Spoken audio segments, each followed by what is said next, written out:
Bonjour à tous et bienvenue sur cette chaîne. Alors moi c'est Eline. Et moi c'est Rafa. Dans cette vidéo, on va vous parler de nous et de notre projet pour l'année 2023.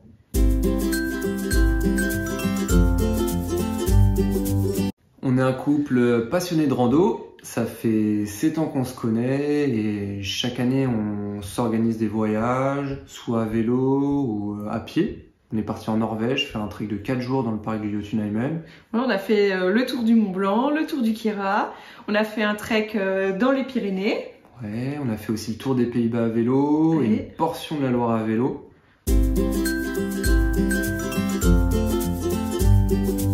Alors moi ce que j'aime vraiment dans la rando, c'est d'être au grand air, en pleine nature, de voir vraiment tous ces beaux paysages, toute cette faune et cette flore incroyable. Je trouve ça vraiment magnifique. Et moi je trouve qu'on a toujours des petites surprises en rando, notamment quand on gravit des cols. C'est des surprises qui sont inattendues. Donc on finit l'ascension d'un col, on a un magnifique coucher de soleil, on voit un chamois au loin, une marmotte, et c'est ces petites surprises inattendues qui font la beauté aussi de la rando.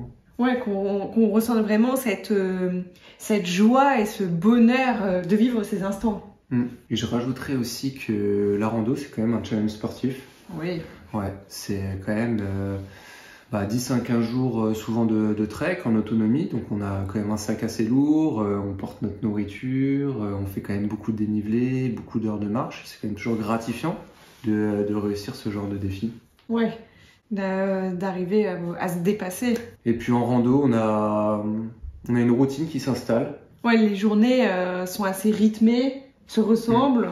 Et ça, moi j'aime beaucoup. Je sais pas toi, mais c'est ce que j'apprécie, c'est-à-dire que c'est vrai que dans notre vie de tous les jours, on est souvent pris par le stress, on a toujours beaucoup de choses à faire. Et en rando, le temps se ralentit un peu. Ouais, on pense à nos besoins, quoi. Un peu des besoins primaires en quelque sorte. Bien dormir, manger, et puis réfléchir sur le parcours du lendemain, s'adapter suivant la météo, suivant peut-être les contraintes techniques de la randonnée. Ouais, voilà. Au final, la randonnée, c'est le moyen le plus simple de vivre l'instant présent. Ouais, on essaye toujours. Mais justement, moi, je trouve en rando, en fait, on se retrouve vraiment avec soi-même. Tu vois, ça amène à une certaine introspection. Moi, personnellement, quand je marche, c'est vrai que j'essaie un peu d'analyser, d'essayer de comprendre mes émotions ou de ressentir peut-être mes douleurs physiques, d'essayer de les comprendre.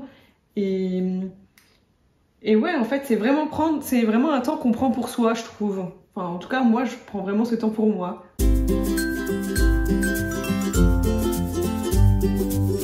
L'année prochaine, donc en 2023, on a décidé de parcourir l'Exatrek. Alors, qu'est-ce que c'est l'Exatrek? C'est un sentier de randonnée longue distance. Comme le PCT aux États-Unis ou le Te Aora en Nouvelle-Zélande. Et donc, ce sentier va traverser la France en passant par les plus beaux massifs. Donc, si vous voulez trouver plus d'informations, on vous invite à aller sur le site internet de l'Exatrek. Nous voici sur le site de l'Exatrek. Donc en cliquant ici, vous pouvez visualiser le film. Je vous le recommande, les paysages sont à couper le souffle.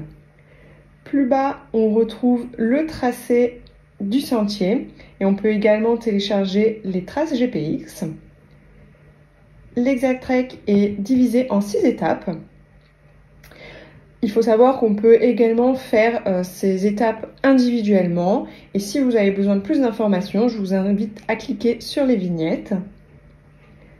L'association a également développé une application mobile que l'on utilisera sur le parcours pour connaître les points d'eau, les points de ravitaillement, les lieux où l'on peut bivouaquer, camper, mais également les éléments immanquables sur le parcours. Dans les prochaines vidéos, on vous montrera le suivi de notre préparation physique, parce que ce soit moi ou Eline, c'est la première fois qu'on fait une randonnée longue distance. Les 3000 km, c'est long, et on veut absolument éviter les blessures. Oui, mettre toutes les chances de notre côté. Et puis aussi, ce qui est important, ça va être la préparation mentale. Parce que vivre dehors sous une tente pendant 5 mois, je pense que ça va pas être évident. Alors. Et donc par rapport à toutes ces préparations, on s'est prévu plein de challenges et on a très hâte de vous montrer tout ça. Ce qui va être intéressant aussi, ça va être de vous montrer le matériel qu'on va utiliser. Parce qu'on a quand même pas mal de retours d'expérience à faire sur l'ensemble des tentes qu'on a pu utiliser en trek, l'ensemble des chaussures, des sacs de couchage, des matelas, des sacs de rando. On peut dire qu'avec toute cette expérience, on a ajusté au fur et à mesure notre matériel. Et aujourd'hui, on peut dire que pour nous, on va partir avec le matériel qu'on estime le top pour nous, quoi, pour nos besoins. Le dernier objectif de cette chaîne, ça va être aussi de vous montrer ce que c'est la vie sur l'Exatrek. Ouais. Donc au fil des jours. Quel est le quotidien, comment ça se passe Donc ça va être un peu l'inconnu, ouais. Ouais. Ouais.